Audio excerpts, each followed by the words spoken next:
এই জেন্ডার ভায়োলেন্সটা হলো technology facilitated.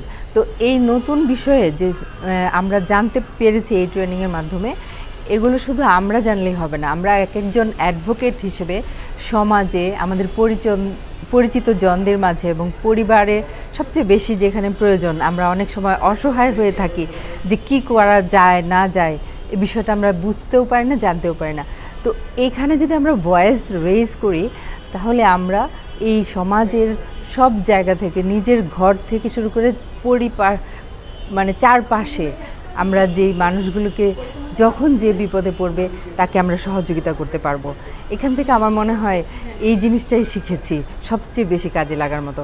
কারণ আমরা অনেক সময় জেনে মানে আমাদের নারীরা, বিশেষ করে পুরুষ নারী সবাই আমরা অনেক কিছু হয়তো জানি, আমরা জানার পরেও জিনিসটাতে মুখ বন্ধ করে রাখি।